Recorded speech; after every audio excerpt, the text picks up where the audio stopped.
Salut les addicts aux plantes, vous l'avez vu au titre de cette vidéo, aujourd'hui on va parler des anthuriums. Ah ça va, je sais qu'ils sont pas faciles, mais vous pouvez au moins faire semblant d'être content.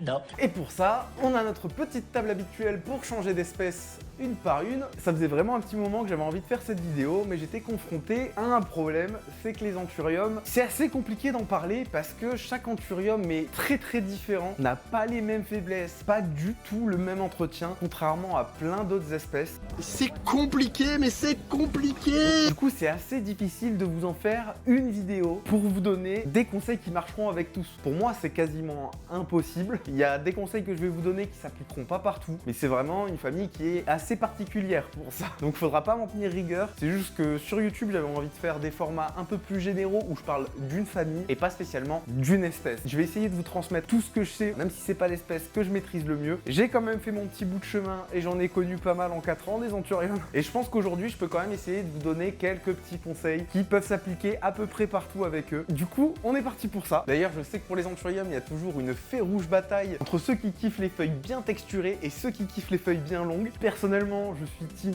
feuilles longues. Je suis désolé, mais ça n'a pas sans pareil. Il n'y a aucune plante qui est aussi belle que celle-ci dans la famille des anthuriums. Pour le coup, s'il y a bien un conseil assez général que je peux vous donner sur les anthuriums, je vais peut-être marcher sur des sentiers battus. Dans tous les cas, les anthuriums, s'il y a bien un truc sur lequel ils sont tous d'accord, c'est qu'ils ont un système racinaire qui est très fragile, très assujetti au pourrissement. C'est une plante qui grandit dans des endroits où il n'y a pas de la terre mouillée. Et si vous la laissez là-dedans et en plus enfermée dans un pot en plastique, ça va très mal se passer et en plus assez vite. Et c'est aussi une caractéristique assez importante chez les anthuriums, que ce soit une attaque d'insectes, un problème d'arrosage, un manque de nutriments. C'est une des plantes les plus rapides pour vous montrer ce qui va pas. Il suffit juste de savoir reconnaître les signes des anthuriums et vous saurez vite ce qui va pas. All right, come on. What? Come on! Je vous mettrai selon moi le meilleur substrat qui existe pour les anthuriums. Perso, c'est pas un substrat que j'utilise parce que j'ai un petit peu la flemme de me fournir 1 milliard de composants différents, mais je sais que tous ceux qui l'utilisent m'en ont dit que du bien. Personnellement, j'utilise mon terreau universel, juste je le booste un peu plus avec un peu plus de tourbe qu'habituellement. Ça permet qu'il soit vraiment plus léger et qu'il retienne un petit peu moins l'eau. Donc c'est très pratique pour éviter le pourrissement des racines de vos anthus. Mais à contrario, si à un moment vous faites un petit sous-arrosage, le terreau il va pas trop absorber l'eau directement, ça va juste passer à travers.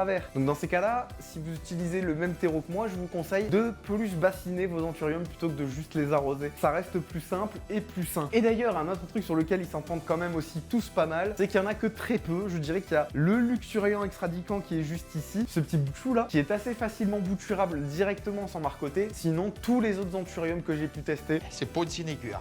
Ah, c'est pas faux. t'as intérêt d'être très motivé pour que ça fonctionne si tu marcotes pas avant pour faciliter un peu les choses. Surtout que ça reste la méthode la moins efficace pour multiplier vos anthuriums. Certes, c'est la plus rapide, mais d'un autre côté, à la fin, t'as que 2 plantes. Alors que si t'es patient et que tu attends la floraison et que tu fais la pollinisation toi-même, c'est pas quelque chose sur lequel je vais beaucoup m'étaler d'ailleurs, puisque c'est quelque chose que j'ai encore jamais fait, mais qui me passionne énormément. Je me languis trop un jour d'essayer. Mais je sais que quand tu le fais, tu as directement des dizaines et des dizaines de graines. Je ne mange pas de graines!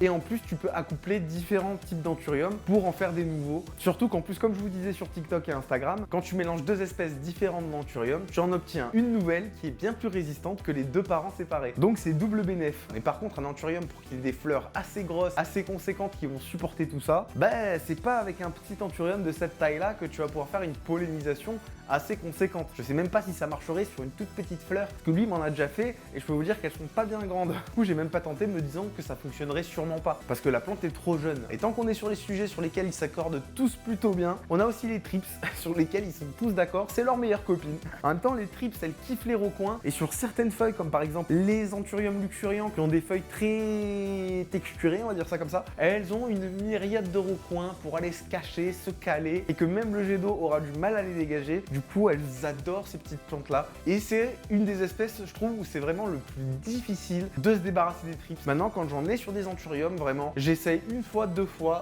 Si ça revient continuellement, alors qu'en plus de ça, je traite, je fais pas que rincer, je me fais pas chier, je coupe à ras et j'attends que ça reparte. Il y a que ça qui marche. changer le terreau aussi, parce qu'il m'est arrivé que ça reparte même sur les nouvelles feuilles. Mais si tu fais tout ça, que en plus tu changes ton terreau, que tu la fais repartir à zéro en la taillant à la base, ça marche très bien et ça endigue le problème instantanément. Petit exemple, il y a 3 semaines, celui-ci j'ai vu qu'il commençait à en avoir sur sa feuille. J'ai dit ok mon gars, ça fait 2 fois que je t'ai lavé. Très bien, on coupe et il a ramifié et plus aucune trips à l'horizon vu que j'ai changé le terreau. Je dirais qu'un autre truc sur lequel ils s'entendent tous plutôt bien aussi, c'est de surtout pas toucher vos feuilles quand elles sont en train d'apparaître. Les anthuriums, ça a vraiment les feuilles les plus fragiles au début de tout le règne végétal. Quand une feuille est en train de sortir, c'est don't touch.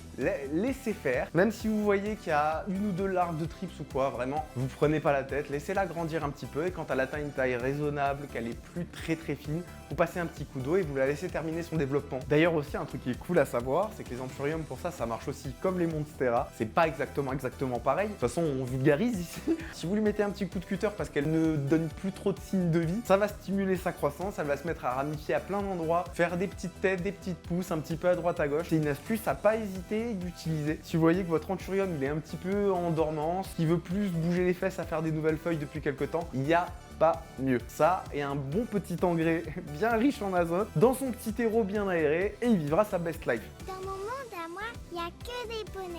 Ils mangent des arcs-en-ciel et ils font des caca papillons. Sans oublier aussi un taux d'humidité quand même relativement acceptable. Il y en a beaucoup. Tous ceux qui ont des feuilles très épaisses, eux vont vous pardonner énormément un manque d'humidité. Mais ceux qui ont des feuilles un peu velours, un peu plus sensibles comme le Waro ou le Vitarifolium, oui je crois que c'est ça son nom, Vitarifolium, oui c'est ça. Eux vont beaucoup moins vous pardonner les erreurs d'arrosage et les erreurs d'humidité. De toute façon, toutes celles qui sont un petit peu dans cette veine, qui n'ont pas les feuilles un petit peu texturées, elles sont vraiment beaucoup plus sensibles. Je sais pas d'où ça vient, mais en tout cas c'est ce que j'ai toujours remarqué. Alors que celles-ci sont vraiment plus résistantes. On en a déjà parlé dans une autre vidéo YouTube, mais j'ai quand même envie de vous faire un petit rappel là-dessus. Les anthuriums et les prix. Alors oui, je sais que quand on prend les Doc, les trucs comme ça, c'est des anthuriums qui sont très chers. Mais parce que c'est des croisements qui sont relativement uniques. Je suis spéciale.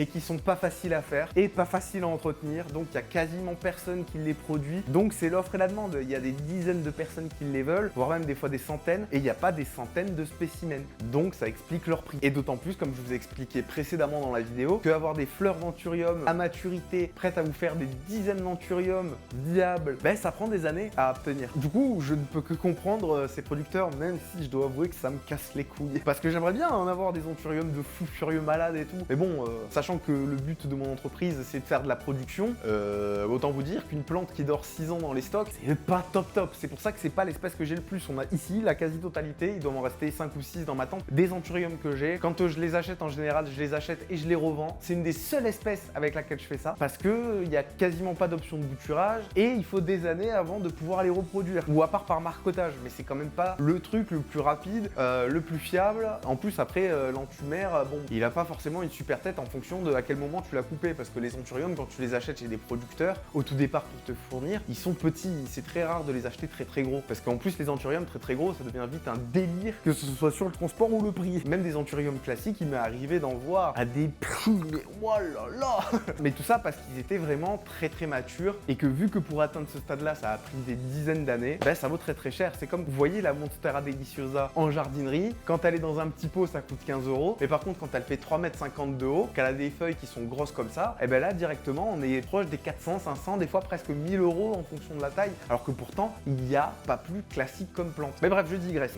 Les anthuriums, on disait, putain mon humour bordel, c'est terrible. Et après on peut quand même compter sur les passionnés pour essayer de les reproduire, essayer de faire chuter le prix de certains, comme par exemple le Delta Force que j'ai dans mes mains, et plein d'autres encore. Il y a encore quelques temps, quand j'ai commencé les plantes, le Radicant et Luxuriant, il était 4 fois plus cher que maintenant, si c'est pas plus. Je pense que personnellement de mon côté, c'est plus les Monstera Variegata et les Monstera Taille Constellation auxquels j'ai participé de faire drastiquement chuter le prix en France. Mais c'est pas plus mal parce que c'est des plantes qui sont très faciles à faire pousser et que j'ai jamais trop compris pourquoi en jardinerie on vous vendait ça à l'époque quand j'ai commencé dans les 250-300 € le pied, alors que franchement ça pousse comme un potos quoi. À partir du moment où t'as un humidificateur et une lampe, voilà quoi, ça pousse tout seul une Monstera Variegata. Après, si vous voulez acheter un anthurium spécifiquement qui est pas donné, même un classique en vrai, je pense que le meilleur conseil que je puisse vous donner, c'est de vous documenter sur internet sur le spécimen qui vous intéresse. Vous trouvez facilement sur internet des fiches qui vous donneront le détail de tous les meilleurs conseils pour chaque spécimen, parce que je pense que s'il y a bien une famille avec laquelle on peut pas se permettre de tous les traiter de la même manière, c'est celle-ci. Encore les Epiprenium, les Monstera, les Potos, tout ça,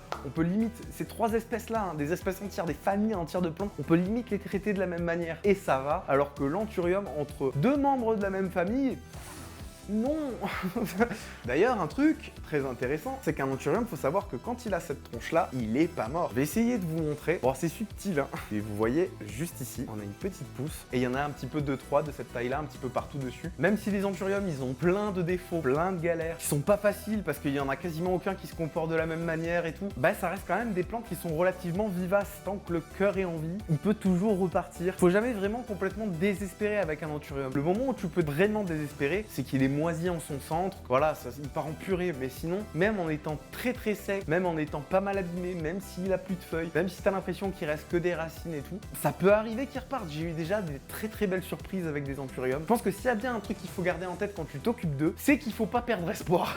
Je pense que même d'ailleurs que ce sera le titre de cette vidéo. Ne perdez pas espoir avec les anthuriums, ça sonne pas mal. Et ça reflète un petit peu mon expérience avec cette famille. Un truc aussi qui paraît évident mais que je préfère vous dire, parce que je vais partir du principe que vous êtes débutant, mais mettre un tuteur sur un anthurium, ça sert à rien. Un anthurium, c'est pas spécialement une plante qui va grimper, c'est plus une plante comme une maranta qui va s'étaler avec le temps ou qui va juste grandir, mais c'est ses feuilles qui vont grandir. Le nœud, lui, il reste relativement bas comparé à la plante dans la plupart des cas. Il y a des exceptions, mais si vous voulez, c'est un petit peu comme les alocasias, tout part du cœur et ça se développe comme ça. Attention, hein, pas d'amalgame, hein, je dis juste que ça se ressemble dans la forme, c'est tout. Parce que sinon, les deux espèces ont vraiment rien à voir.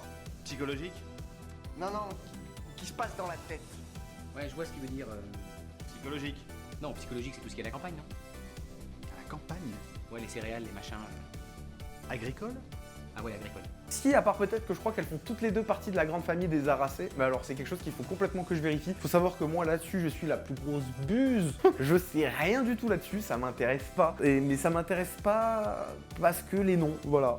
Ceux qui ont choisi les noms, les machins et tout, vous êtes des psychopathes. Je vais vous mettre quelques petits exemples par-ci par-là de noms de plantes ou de noms de famille. Et les gars, venez, on se détend, hein. Parce qu'il y a vraiment des trucs que juste, on peut se le dire, imprononçables. D'ailleurs, j'arrive même pas à croire que je vais dire ça. Mais après, vraiment pas mal d'essais, pas mal de tests et de persévérance. L'anthurium, je pense que d'ailleurs, c'est la seule espèce pour laquelle je vais vous dire ça un jour. Ça pousse pas bien en bac, il est bien dans son pot, dans un espace clos. Et dès que j'ai essayé à chaque fois de mettre des anthuriums dans des gros bacs comme ceux-là là derrière, ou même celui qui est juste ici, ça s'est jamais bien passé. Je sais pas pourquoi, quand ils ont trop d'espace, ils sont pas à l'aise. Ils font pas ce truc où quand je mets des plantes dans le même bac ou dans le même bac de propa, ou même dans le même terrarium, ou même dans le même pot, des fois ça m'est arrivé de mélanger des espèces, bah, j'ai l'impression qu'elles s'entraident. Elles poussent mieux quand elles sont ensemble que seules. De toute façon, faut pas oublier que dans la nature, elles sont aussi toutes les unes à côté des autres. Elles ont pas des espaces délimités. Alors là, une alocasia, là une monstera. Ah bah là, un syngonium. Ensuite, un petit espace. Ah bah tiens, bah là, il y a un syngonium. Non, ça marche pas comme ça. Tout est mélangé, tout pousse un peu yolo. Il y a même des plantes qui sont turquoises et tout. C'est la jungle, c'est comme ça. Bah les anthuriums, eux, ils sont bien solo. Et je sais pas trop me l'expliquer. C'est peut-être dû à son système racinaire qui est assez fragile et qui du coup, avec ma main un peu lourde de l'arrosage, quand j'arrose le bac, je fais de l'arrosage de groupe. Et du coup, je pense que ça leur plaît pas. Et même j'avais essayé une fois de ce côté-là, de faire un bac avec que des anthuriums, comme ça je me suis dit, voilà, je vais pouvoir réguler l'arrosage, machin et tout. Et je pense qu'en fait, la terre est tellement profonde et tout, par rapport à la taille des anthuriums que j'ai essayé de mettre, qu'ils ont pas été bien parce que l'eau, du coup, le temps qu'elle s'évapore, tu fondes la jardinière qui fait pas peut-être 50-60 cm de haut, et ben même si l'eau me paraissait sec et que j'arrosais, ben en fait le dessous était encore trop humide pour des anthuriums et ça se passait pas bien. Du coup, si ce que je peux vous conseiller, c'est pot serré pour anthurium, pas non plus. Vous voyez que les racines commencent à sortir par le dessous, c'est qu'il est temps de rempoter, mais pas avant. Parce que c'est vraiment une des meilleures choses que je peux vous dire sur les anthuriums. Je pense que c'est à peu près tout ce que j'avais à vous dire. Je crois que j'ai rien oublié de ce que j'avais prévu. Si, dernier petit truc. Alors là, on est sur un spécimen d'ailleurs qui sort du bac là-bas, là, depuis quelques temps, mais on a refait une nouvelle petite feuille, il recommence tout juste à partir. C'est un bébé de lui là d'ailleurs. Bon, on peut voir que le lien de parenté est pas évident. Pareil, c'est quelque chose que je pensais pas vous dire un jour sur cette chaîne, parce que les bulbies d'Alocasia, je ne les épluche jamais. Alors sur les anthuriums, je trouve que d'enlever ça, et vous voyez cette espèce de petite peau marron assez fine là,